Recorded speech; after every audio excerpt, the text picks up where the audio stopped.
ഇന്നത്തെ എപ്പിസോഡിൽ ചിന്നുക്കുട്ടീനെ എടുക്കുന്നതും കൊഞ്ചിക്കുന്നതും രേവതി മനുവിനെയും മാറി മാറി കൊഞ്ചിക്കുന്നതൊക്കെയാണ് കാണിക്കുന്നത്. അപ്പം മനുവിനെ കണ്ട് ചോദിക്കുന്നത് ഇതാരാ ചേച്ചി എന്നൊക്കെ ചോദിക്കുന്നുണ്ട്. അപ്പം പറഞ്ഞ മനു അങ്കിളാന്നൊക്കെ പറയുന്നുണ്ട്. ഇതാരാന്നൊക്കെ ചോദിക്കുമ്പോൾ ചേച്ചിയുടെ അങ്കിളിൻ്റെ മോനാന്നൊക്കെ പറയുന്നുണ്ട്. അങ്ങനെ ഓരോരോ കൊഞ്ചിച്ച് സംസാരിക്കുന്നൊക്കെ ഉണ്ട് ചിന്നുക്കുട്ടിയെ. സ്വീറ്റ്സ് എല്ലാവർക്കും കൊടുക്കണം എന്നൊക്കെ പറയുന്നുണ്ട്. എല്ലാവർക്കും കൊടുത്തിട്ട് മോളും കഴിക്കണം എന്നൊക്കെ പറയുന്നുണ്ട്. അത് കഴിഞ്ഞിട്ട് മനുവും എല്ലാവരും കൂടി സന്തോഷത്തോടെ നിൽക്കുന്നതാണ്. പിന്നെ അത് കഴിഞ്ഞ് ചിന്നുക്കുട്ടീൻ്റെ ബർത്ത്ഡേക്ക് കേക്കൊക്കെ കട്ട് ചെയ്ത് എല്ലാവർക്കും കൊടുക്കുന്നതാണ് കാണുന്നത്. അത് കഴിഞ്ഞ് രേവതിക്കുട്ടിയുടെ അച്ഛൻ്റെ വീട്ടിലേക്കാണ് വരുന്നത്. ഇതാണ് അച്ഛനും അമ്മയും നിന്ന വീടെന്നൊക്കെ പറയുന്നുണ്ട്. അത് പറയാൻ നിനക്കെന്താ ഇത്ര മടി എന്നൊക്കെ പറയുന്നുണ്ട് അലീന. അപ്പോൾ അത് കഴിഞ്ഞ് അലീനയും ഗ്രേസ് ആൻറ്റിയും എല്ലാവരും കൂടി കയറി വരുന്നതാണ്.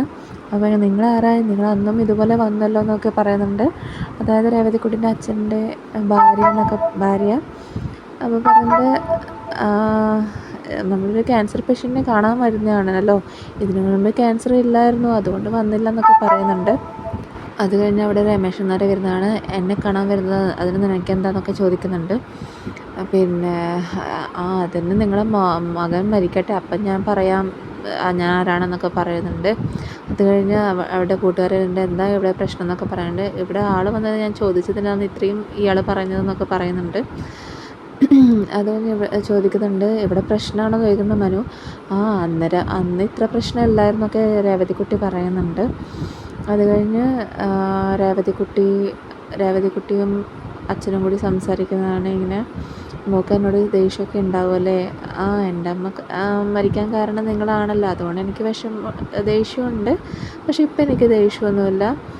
എത്രയും പെട്ടെന്ന് അച്ഛന് സുഖമാവട്ടെ എന്നൊക്കെ ഞാൻ പ്രാർത്ഥിക്കാം. നീ പ്രാർത്ഥിച്ചാൽ എനിക്ക് ശരിയാവും എന്നൊക്കെ പറയുന്നുണ്ട്. പിന്നെ അങ്ങനെ ഓരോ കാര്യങ്ങൾ സംസാരിക്കുന്നുണ്ട്. ഇപ്പോഴാണ് എനിക്ക് വിഷമം, നിങ്ങളെ വിട്ടു പോയതിൽ, മോളെ വളർത്താൻ പറ്റിയില്ലല്ലോ, അങ്ങനെയൊക്കെ എനിക്ക് വിഷമമൊക്കെ ഉണ്ടെന്നൊക്കെ പറയുന്നുണ്ട്. അപ്പോൾ രേവതിക്കുട്ടി പറയുന്നത് അതിനിപ്പോൾ പറഞ്ഞിട്ട് കാര്യമില്ലല്ലോ, ഇപ്പോൾ ഇങ്ങനെയൊക്കെ ആയല്ലോ, ഞാൻ പ്രാർത്ഥിക്കാമെന്നൊക്കെ പറയുന്നുണ്ട്. മരുന്നൊക്കെ കഴിച്ചധികം പറയുന്നുണ്ട്. മരുന്ന് ഒരുപാട് വേദന വരുമ്പം പെയിൻ കില്ലർ കഴിക്കും, അതാണ് എൻ്റെ മരുന്നെന്നൊക്കെ പറയുന്നുണ്ട്. പിന്നെയുള്ളത് അലീനയും രമേശൻ നായരും ഗ്രേസ് ആൻറ്റിയും മനുവും സംസാരിക്കുന്നതാണ്. നിങ്ങളെന്താ ഇവിടെ കഴിക്കാറെന്നൊക്കെ ചോദിക്കുന്നത്. ഞാനിവിടെ കഞ്ഞിയും പയറൊക്കെ വയ്ക്കുന്നുണ്ട്, അതും അവന് മതി, അവന് ഫുഡൊന്നും വേണ്ട, അവന് ഛർദിയാണ്, അവന് ക്യാൻസർ ആണല്ലോ കുടലിൽ, അതുകൊണ്ട് എപ്പോഴും ഛർദിയൊക്കെ ആണ്.